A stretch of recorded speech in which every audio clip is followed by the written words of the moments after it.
pengertian vandalisme yaitu vandalisme adalah tindakan merusak atau menghancurkan properti orang lain secara sengaja. Biasanya, tindakan vandalisme dilakukan dengan tujuan untuk menciptakan kerusakan atau merusak properti milik orang lain.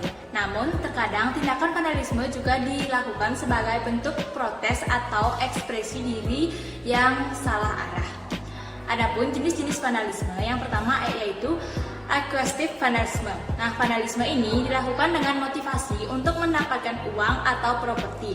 Misalnya, menempelkan iklan, spanduk, poster, baliho, atau bentuk-bentuk pemasaran lainnya yang merusak lingkungan dan mengganggu pemandangan. Yang kedua, yaitu technical vandalisme. Technical vandalisme adalah jenis vandalisme yang dilakukan dengan motivasi mencapai suatu tujuan tertentu, seperti memperkenalkan suatu ideologi. Contohnya, menulis kata-kata sindiran digunakan pemerintah dengan tujuan para pemerintah sadar untuk bisa bekerja lebih baik lagi. Yang ketiga, yaitu ada vindictive vandalisme. Jenis vandalisme yang satu ini dilakukan dengan motivasi untuk membalas dendam atas suatu kesalahan. Misalnya, sekumpulan anak yang dengan sengaja melempar batu ke jendela tetangga sampai pecah karena tetangga tersebut sering memarahi mereka ketika sedang bermain. Nah, yang keempat yaitu ada malicious vandalisme. Vandalisme ini dilakukan karena pelaku vandalisme mendapat kenikmatan dengan memberikan gangguan pada orang lain atau merasa terhibur saat menghancurkan propertinya. Contohnya, sengaja mencoret kendaraan orang lain karena si pelaku senang melihat pemilik kendaraan marah. Penyebab vandalisme, merasa bosan hidup. Penyebab vandalisme yang pertama karena mulai bosan hidup. Seseorang yang merasa bosan dan tidak memiliki kegiatan yang bermanfaat dapat melakukan vandalisme sebagai bentuk hiburan atau kegiatan yang mengisi waktu luang. Penyebab yang kedua, pengaruh lingkungan sosial. Faktor selanjutnya karena dipengaruhi oleh lingkungan sosial. Seseorang yang tumbuh dalam lingkungan sosial yang kurang baik, misalnya teman-teman yang melakukan tindakan vandalisme, dapat terpengaruh untuk melakukan hal yang sama.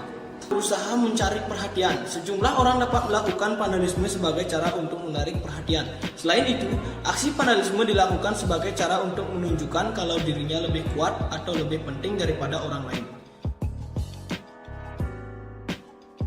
Contoh vandalisme. Yang pertama itu ada graffiti, yakni mencoret-coret atau menggambar di dinding bangunan dan bangunan lainnya dengan cat semprot atau marker adalah salah satu bentuk vandalisme yang paling umum. Pencurian yakni mengambil atau merusak properti milik orang lain seperti mencuri kabel atau logam adalah tindakan vandalisme yang juga merupakan tindakan kriminal. Cara mengatasi: 1. Memberikan alternatif positif. Vandalisme bisa dicegah dengan memberikan alternatif positif bagi orang-orang yang mungkin merasa terdorong untuk melakukan tindakan vandalisme, seperti mengadakan program seni atau kegiatan komunitas yang dapat mengekspresi kreativitas mereka secara konstruktif. Baik, saya akan menjelaskan tentang sejarah dari vandalisme. Istilah vandalisme berasal dari nama suku bangsa Jerman kuno yang dikenal sebagai Vandal. Pada abad ke-5, suku Vandal menyerang dan menjarah wilayah Romawi di Afrika Utara. Dari kejadian itu, suku Vandal jadi legenda dalam sejarah Eropa akibat tindak kekerasan yang mereka lakukan. Pada abad ke-18, istilah vandalisme pertama kali digunakan dalam bahasa Inggris untuk merujuk pada tindakan merusak yang dilakukan oleh orang atau kelompok yang tidak memiliki nilai moral atau etika. Sejak saat itu, tindakan vandalisme telah menjadi masalah sosial yang umum di seluruh dunia.